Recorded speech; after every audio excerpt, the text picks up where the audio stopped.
What is going on, guys? Steve from the Warp Zone here. It's been a while, and I thought, what better time than now to make another video when we are on the hangover portion of E3. The show has just ended, and damn, that shit goes by fast, doesn't it? It sucks. But you know what? You got me here to help you relive the enjoyment. And there was a lot of enjoyment this year from the show, particularly from Nintendo, who I thought kicked some ass and took some names, just like Reggie Fils-Aimé said a decade ago when he hit the scene.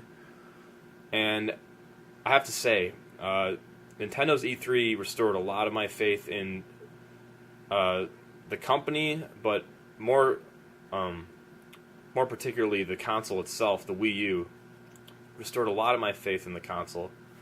I went from maybe having a handful of games here or there that I wanted to now having more games than I feel like I would know what to do with and than I could probably pay for. So I thought this would be an appropriate time to make a video to kind of gloss over the Nintendo showing at E3 this year, at 2014's E3, and kind of just give my assessment from a longtime Nintendo gamer of 20 plus years, who's kind of gone through the ebbs and flows, and recently, if you've kept up with my rants and ramblings, you know I'm kind of on the I had lately been on the downward decline of Nintendo hype. The first couple of years of the first year of 3DS and the first year of Wii U didn't do a whole lot for me, but I finally caved in, got one when I saw a pretty good deal, and now I'm really glad I did, because Nintendo threw down the hammer this year. They showed what they were about. No bullshit, just games.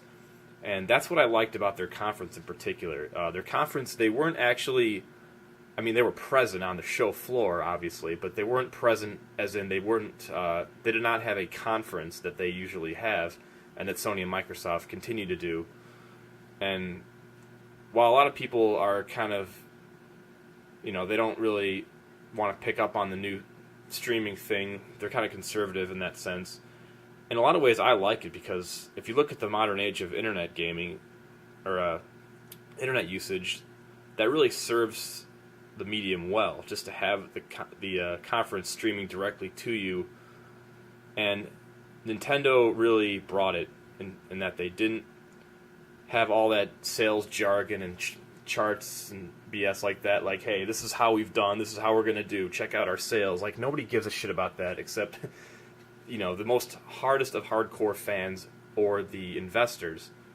And a lot of people are, most people out there are neither. So I think Nintendo's finally wisened up to that. Nothing against Sony and Microsoft, but they've kind of stuck to the dry, sales pitchy, type of conference that you might find at your office job, like your desk job or something like that. So, in that sense, Nintendo won the battle at E3, but beyond just the conference itself, the content they showed during the conference, it was just fucking rapid fire. Game after game after game they were showing. A lot of them either new games, even new franchises, or at least new footage or revamped games that they had previously shown. So we've got a lot of juicy bits here, and a lot of meat and potatoes, which is games, and good games for that matter. I mean, a lot of these look like a lot of fun. So anyway, first of all, let me just get this off my chest. Let's get the negative shit out of the way. The Amiibos, they're basically, if you don't know what those are, think Skylanders action figures, Nintendo style. The difference, and this is a good difference, but you don't have to buy them, at least not for the games they've announced it for, which I believe is Smash, Mario Kart, I think the new Mario Party game, which I'll get into later, but only a handful of games. Anyway, what they do is, it kind of acts like a digital e-card or a memory card sort of thing, where you put the Amiibo on your gamepad, and it saves all the data of your characters. Now, that's kind of a neat idea in a sense, except if you get down to the practicality of it, I feel like very few people, again, going back to the hardest of hardcore fans might do this, but the average gamer is not going to want to shell out money for all these, like, Especially, a lot of these things look childish as hell. These kitty-looking action figures, like, can you imagine somebody, like, I mean, somebody like myself in my late 20s or somebody in their 30s or 40s doing that? I personally don't see it. So, that was their rare miss of the show. I mean, it has some cool ideas, like I said. It's just the wrong way to execute and implement it. I feel like if you're going to do the whole save data thing, like, for instance, in Smash Brothers, you can put the character on your controller, and that character enters into the game, follows you around, I guess, and you can help to train them, and they become this sort of, like, it's like the Blizzard equivalent of, like, the hero of Warcraft or something. It's like your main guy that fights alongside you and even fights like you in your style of play. That's a cool concept, but it's just not needed for this clunky plastic action figure that's going to take up unneeded space and, to be honest, look pretty nerdy and pretty fucking childish for my money. So take that idea and put it into a card or something like that. Something more accessible and a little more, more snazzy and easy to handle than a fucking action figure. Come on, guys. Anyway, that's about the most negative critique I got of Nintendo. Moving on to the games themselves. They've announced a new Kirby game, which huge points in my book, huge plus right there that it's a brand new game, and a damn good looking one at that. It's called Kirby and the Rainbow Curse, I believe. So this game, it kind of brings back some memories for me because it's basically a spiritual successor to the DS Kirby game, the one where you wrote on the DS screen. Now, just think that technology and those mechanics, but with the gamepad screen instead of the DS touch screen. And I have nothing wrong with that. That was one of my first DS games back in the day, Canvas Curse. I loved it back then, and I feel like I'd still love it now. It's what got me into the whole touchscreen thing, and it really helped sell me on the idea. So who knows, maybe this will help to sell me on the gamepad shit, but I'm kind of getting there already, so maybe that will seal the deal. And the art style, too. Now, I'm generally not one to harp on art style, but that game looks really sick and looks really unique. It's essentially claymation, and it looks realistic claymation. We're not talking like shitty Super Nintendo Clay Fighters. It really looks like claymation. So, both artistically, aesthetically, and in terms of gameplay, pure fun, that looks like an awesome game. Will I buy it at $60? Probably not. I hope they don't release it at $60. It looks more like either a budget like eShop type of game or a handheld game. Not taken away from it. It does look good, but they should probably release that at $40 or something like that. I doubt they will, but I would buy it at that price, and I think a lot of others would too. Moving on, the Yoshi game, which was once called Epic Yarn, now called Woolly World. And I feel fucking ridiculous saying that. Anyway, they've kind of moved away from the last time they showed it from the Kirby style Epic Yarn thing and moved it more toward a fundamental Yoshi game. And I'm talking Yoshi's Island. So it basically looks like Yoshi's Island with the aesthetics of the Epic Yarn, with the felt, all the string and yarn and buttons and that sort of art style. Again, kind of relating to the Kirby style the game I just mentioned. Kind of has the cutesy thing going on, but it also looks aesthetically interesting and pleasing to the eye. So, another game looks kind of budgety priced to me, but looks like a quality game nonetheless. I wouldn't buy it at full price if we're talking $50 or $60 for full price, but that's a game I could get down the line in the future. So I'd say, maybe wait and see, but it looks good so far.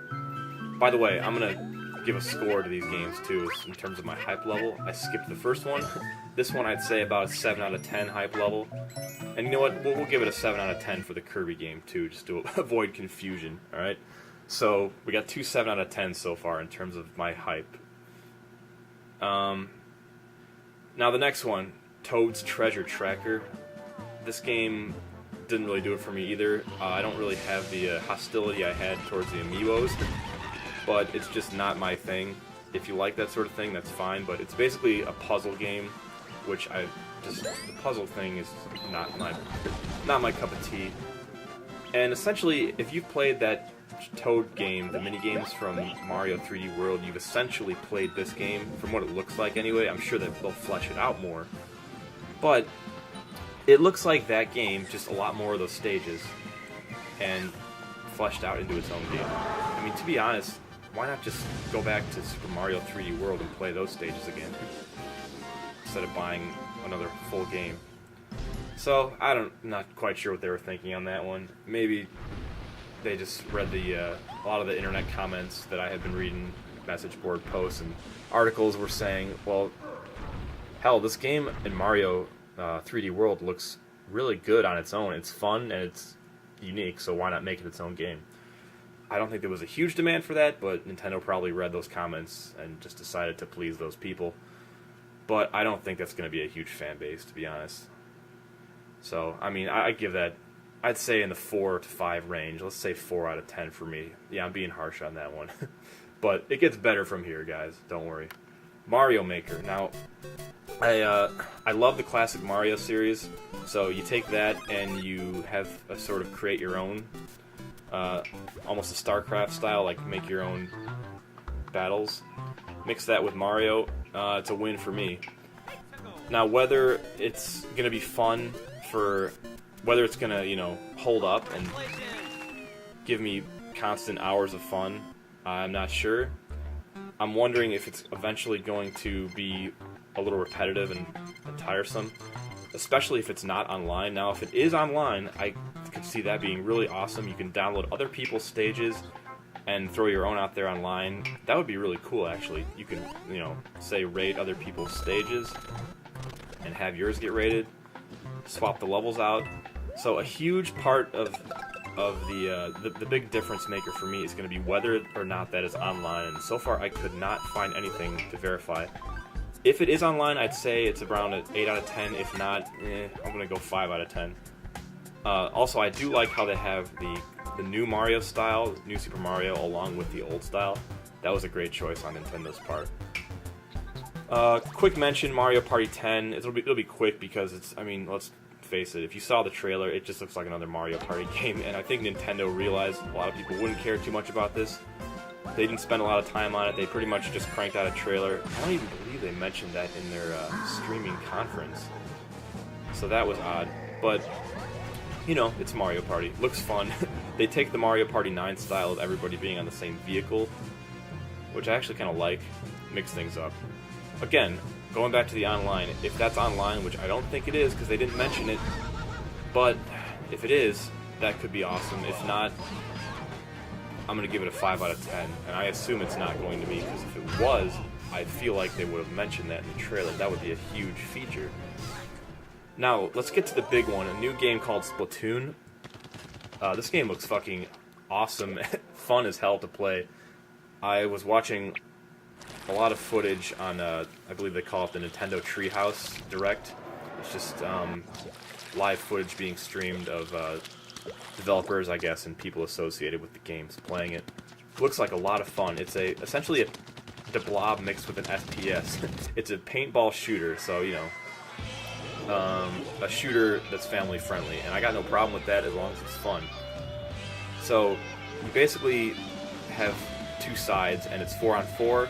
One team, you can split it up so, like, a team can have some players staying at home base while others go attack the other, and you're essentially just spraying paint all over the damn place.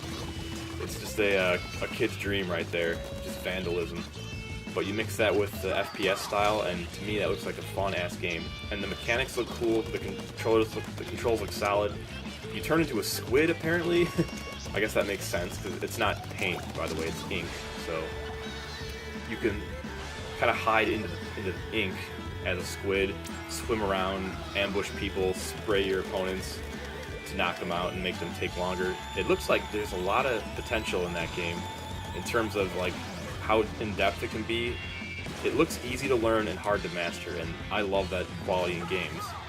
So that game, to me, hit the nail on the head. That's what fun games are about, especially when you're talking multiplayer. Looks vibrant, looks fun, it's new, fresh, interesting. good job, Nintendo. You get a you get a 9 out of 10 on that, and the hype meter for that one looks fucking awesome. Let's go to flipping the board here. Let's changing things up. Let's go to a much darker looking game called Devil's Third. Now this just came out of nowhere. Apparently THQ was working on this, and then they went under. The online looks really solid, actually. It's like a FPS with, you know, Red Steel 2 style hack and slash melee added in there, sword fighting and whatnot. You know, I'm generally not into the crazy blood and gore infused games just for the sake of being like just having blood and gore without the fun factor. But it actually does look fun. Now, I feel like the single player is just going to be one of those, you know, typical linear core games that's going to go by quickly. But the multiplayer looks like it can make up for that. I'll give it a 7 out of 10. Xenoblade Chronicles X looks awesome. Spiritual successor to the first Xenoblade. Graphics look really sick. They didn't really show the mech aspect of the game, which in this time, which I actually like. They seem to focus more on the sci-fi and fantasy elements. So it looks like this game, to me, is just shaping up to be better and better. And more importantly, it fills a huge, much needed gap in the Wii U's library of having a semi-mature looking RPG that has a lot of depth. And they look like they're putting a lot of effort and time into this. Monolith Soft. So this game has to be at least good, if not great. 8 out of 10 for me on the hype factor there. Bayonetta 2, not really going to talk about. Another blood and gore infested game. Not into the Bayonetta stuff. Sorry guys.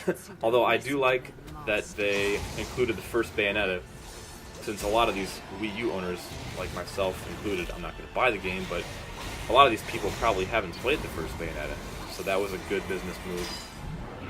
Gives it a couple of points in my book, but I'll still say 6 out of 10. Not really my thing, but, you know, if it's your thing, you'll probably enjoy it.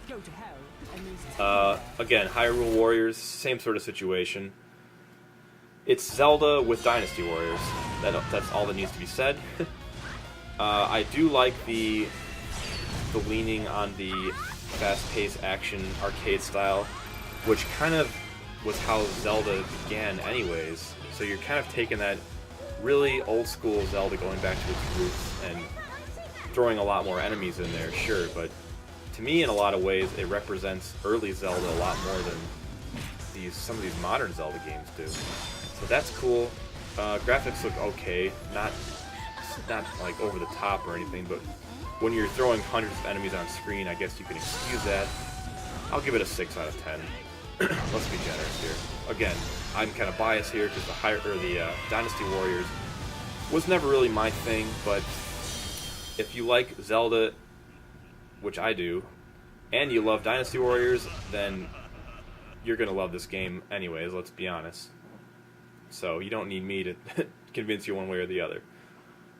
Now, they showed a brief kind of Zelda teaser with Aonuma just kind of sitting in the background talking about it, and he gave more information about it than the actual trailer showed. I kind of wish it was the opposite, because to me a picture tells 1,000 words, and they didn't show much. They just kind of showed this field with very little happening. You saw this horse in the background with Link on it, and it just looked kind of like a weird art style. It looked cool in a way, but I feel like Nintendo needs to have a couple of realistic-looking games in there, and if anything, Zelda needs to be the realistic game.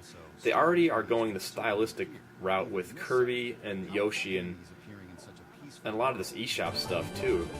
And, like, to me, they gotta go back to that more realistic, dark-looking Twilight Princess style. And that demo they showed, the trailer with the Zelda, the Wii U graphics, that looked fucking sick.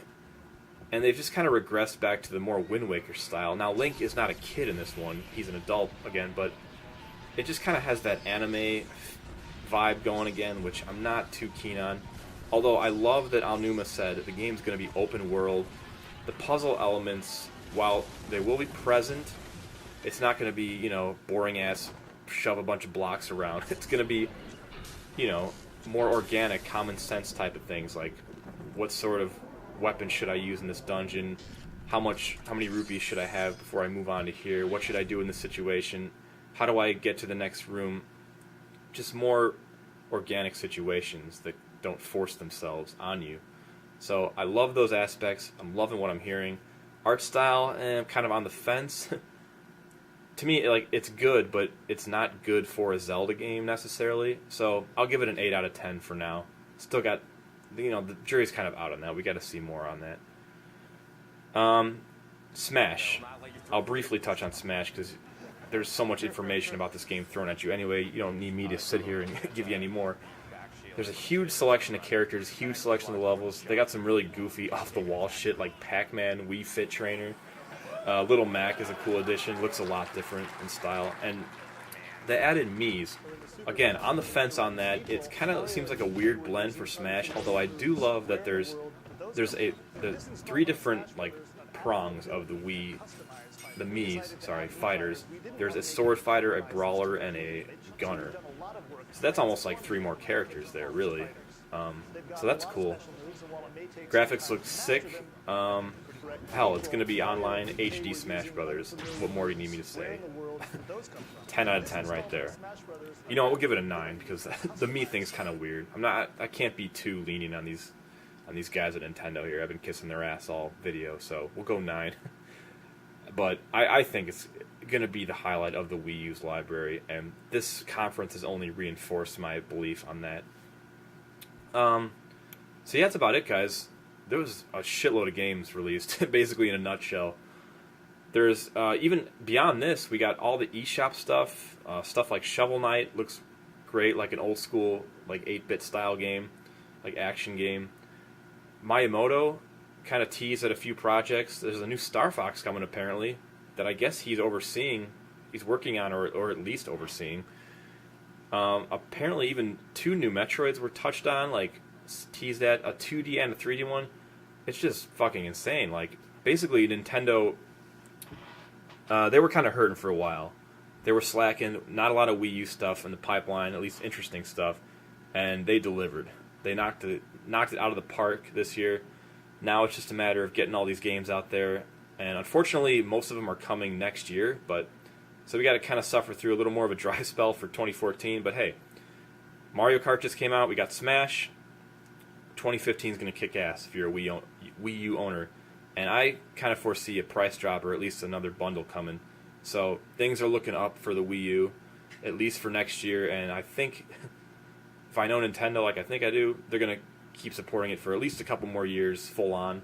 But 2015 looks like the year, and this E3 has shown that they came out guns blazing. So that's my assessment, guys, and I'll be back to do some more Let's Plays and fun stuff like that. Until then, see you later.